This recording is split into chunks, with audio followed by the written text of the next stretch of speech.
Bandung Suara Jabar, PACS Serikat Islam Ciparai bekerja sama dengan DKM Al-Karomah menggelar acara Gebiar Jalan Sehat dan Tabligh Akbar dalam rangka memperingati hari ulang tahun kemerdekaan Republik Indonesia yang ke-79. Acara ini yang berlangsung di halaman Masjid Al-Karomah di Jalan Laswi Kecamatan Ciparai Kabupaten Bandung, Jawa Barat pada Sabtu 24 Agustus 2024. Hadir langsung dari Bapak Kapolsek. Terima kasih Bapak telah menghadiri. Juga dari Bapak dan Ramil serta jajaran Kecamatan Ciparai.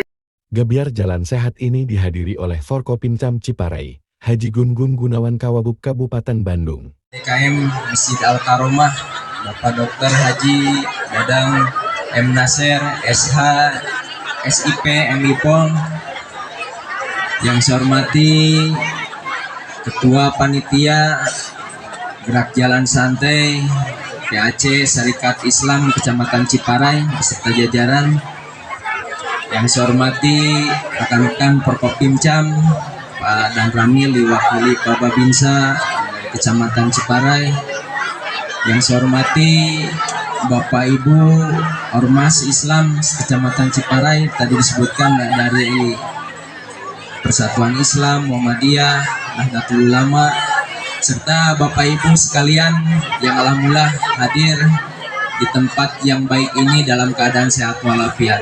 Gebiar Jalan Sehat ini dihadiri pula oleh ribuan warga masyarakatnya dari berbagai kecamatan. Jalan Sehat bersama Sabilulungan juga menyediakan berbagai macam hadiah, di antaranya sembako, mesin cuci, kulkas, dan banyak lagi hadiah-hadiah istimewa lainnya. Warga pun sangat antusias berbondong-bondong ikut menyemarakan di acara memperingati hari ulang tahun kemerdekaan Republik Indonesia yang ke-79 ini. PACS Serikat Islam Ciparai bersama DKM Masjid Al-Karomah Haji Dadang Nasr, anggota DPR DKM Al-Karomah.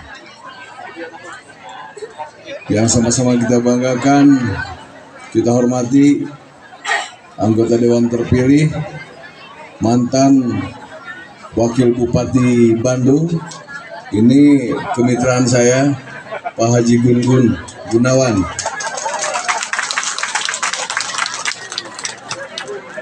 Yang saat ini juga akan siap spesialis wakil untuk maju di pilkada. Di sela-sela kegiatan Jalan Sehat Sabilulungan, Haji Dadang Nasr memaparkan saat ditemui media dan ungkapan dan harapan. Simak pemaparan Pak Haji Dadang Nasr. Harapan ke depannya? Depan Indonesia itu harus stabil, demokrasi harus dievaluasi ulang. Demokrasi Indonesia harus dievaluasi, mau menganut demokrasi apa yang harus digelar di Republik ini. Iya. Kita kembali ke zaman Orde Lama, multi partai pabalata, partai kalah yang terus mengetot yang menang. Yang menang gitu ya. Mestinya segera berfusi partai-partai itu. Kalau Indonesia ingin maju, lihat negara-negara demokrasi lain. Negara lain itu partainya sedikit, berfusi, saling sadar. Kalau tujuan sama, kalau kita punya tujuan sama untuk memajukan Indonesia, carilah partai-partai yang seirama. Iya. Partai-partai yang kira-kira satu tujuan, berfusilah di sana. Menurut Bapak idealnya ya, partai politik di Indonesia tuh Ya, berapa banyaknya, Pak? Kalau dulu Orde Baru terlalu kecil, Iya. tuh. Jadi 5, awal jadi 10 dulu. Para pemimpin yang ingin berpolitik itu segera memikirkan bagaimana Indonesia partainya sedikit. Karena menurut saya lihat oleh Anda wartawan, Iya. negara-negara maju. Negara maju itu partainya sedikit. Dua, partainya Iya. sedikit, Iya. saya bilang. Atau tidak ada partai sama sekali. Iya. Negara maju, partainya nggak. Negara kerajaan, nggak ada partai. Ada organisasi sosial, politik, tapi tidak mengejar kekuasaan semata. Tapi memberikan koreksi kepada raja, memberikan koreksi terhadap pemerintahan untuk menjadi oposisi. Oposisi itu dalam sebuah negara demokrasi sangat dibutuhkan untuk memberikan masukan kepada menteri supaya bijaksana, menteri ada masukan-masukan, sehingga pemerintah sangat hati-hati dalam membuat kebijakan untuk rakyat. Tidak semaunya, beda partai berkuasa, semau gua harus mendengar partai yang lain. Nah, partai-partai itu jadi organisasi sosial politik tanpa harus ikut pemilu. Pemilu jadi mahal, kertas jadi kegedean bisa. Segera gimana kartu suara, lawan partai terus ngelobaan. Sekarang terlalu banyak pun 18 partai. Fusi lagi. Ini udah lama dikoreksi jadi berfusi jadi 3 terus. Nah, ketiga jadi ada partai yang single majority yaitu Golkar. Itulah yang menjadi kebablasan juga, dikoreksi sama reformasi. Reformasi mau dibawa kemana sekarang? Mau kebablasan. Nah, itu istilahnya Pak ya, kebablasan ya Pak ya. Hah? Istilah reformasi kebablasan. Iya, reformasi kebablasan. KKN sudah tidak berjalan lagi. Apa tuh KKN? Singkatannya. Bukan kuliah kerja nyata. Korupsi, kolusi, nepotisme. Iya, kolusi, nepotisme. Nepotisme. Malah berkembang. Orde Baru dikoreksi karena ada KKN di Orde Baru. Oleh reformasi jadi kembali lagi ke KKN. Mau dibawa kemana di negara? Ayo kita sadar, para politisi, para ilmuwan, para akademisi, para sivitas sosial politik, ayo sadar, mau dibawa kemana Indonesia? Kemarin demo mau besar, mau apa? Oke, sekarang sudah terjadi. Dewan mengalah. Kalau Dewan memaksakan akan terjadi bentrok ya, Pak, ya? lebih besar. Bentrok. Karena ini sifatnya politik. Politik jangan disamakan dengan matematik. Politik jangan diukur oleh matematik, tapi politik diukur oleh politik. Baru hitungan duit pakai matematik. Kalau hitungan kebijakan tidak harus pendekatan matematik. Ini di MK pakai matematik. Ini MK sudah studi banding nggak ke negara maju demokrasi, mau di kiblat kemana demokrasi Indonesia? Kalau kita mau demokrasi khusus, ayo Indonesia demokrasi Pancasila, oke. Englos. Supaya paham. Itu pemahaman saya, yang kebetulan saya juga punya latar belakang tata negara. Tapi kita ingin bicara dengan Akademisi ya, akademisi, ya. Mau dibawa kemana Indonesia? Nah, inilah pentahelik. Harus terjadi pentahelik ABCGM. Akademisi,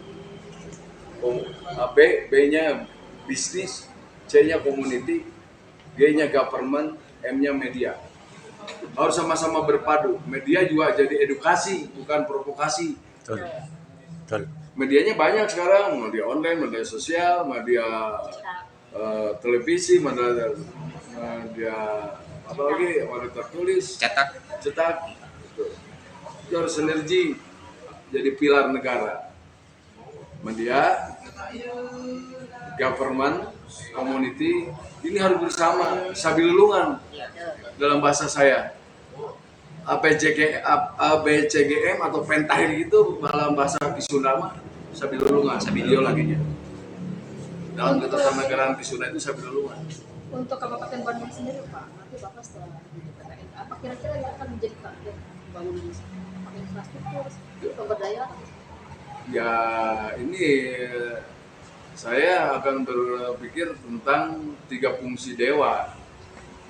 Budgeting, legislasi, anggaran, itu tugas saya untuk membawa bagaimana melindungi Bandung secara legislasi, melindungi rakyat secara khusus Bandung, umum Indonesia, karena saya DPR itu kan DPR di Kabupaten Bandung, mana yang global, makanya saya bilang untuk negeri ini yang akan saya bawa.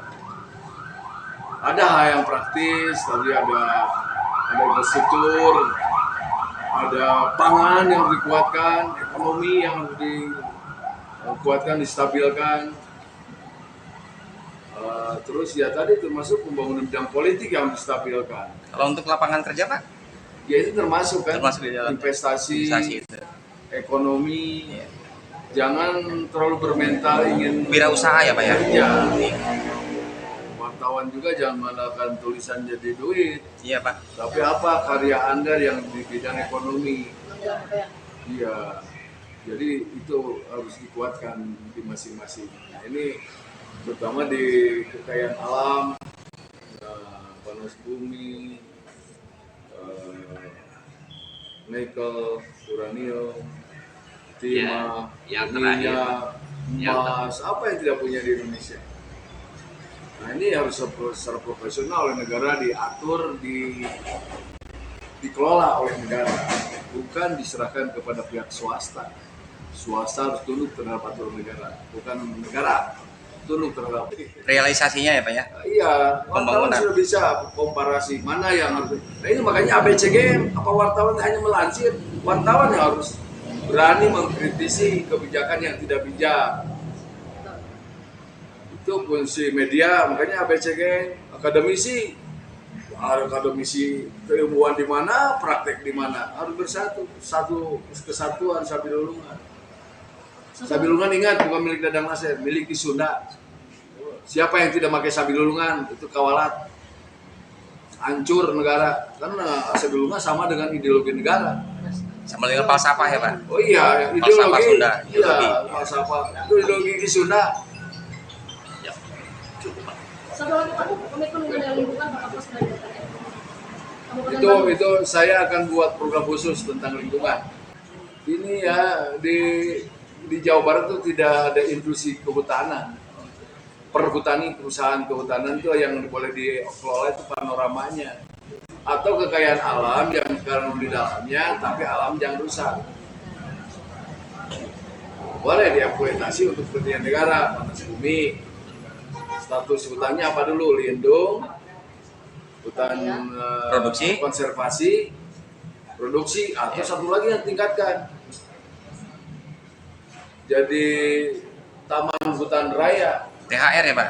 Taman Hutan Raya. Iya, Tahura, taman hutan raya. Nah itu lebih tinggi karena itu jadi hutan yang multi sebagai hutan edukasi. Multifungsi. Iya, konservasi komplit di hutan. Semua itu hutan ada raya. dalam Makanya satu saya wilayah, dalam satu tetap wilayah. akan berteriak tentang Gunung Wayang dijadikan hutan raya. Gunung Wayang ya Di Pak ya. situ ada panorama yang terjual, di situ boleh ada kawasan wisatanya. Iya.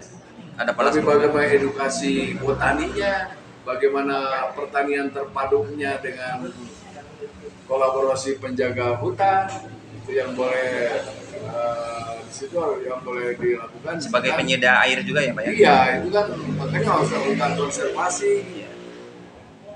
Ini saya melihat bayangkan kalau kota Bandung kalau tidak ada hutan Juanda, samudra Juanda. Campuran. Dari mana oksigen rakyat kota Bandung? Dari mana air? Sumber air. minumnya?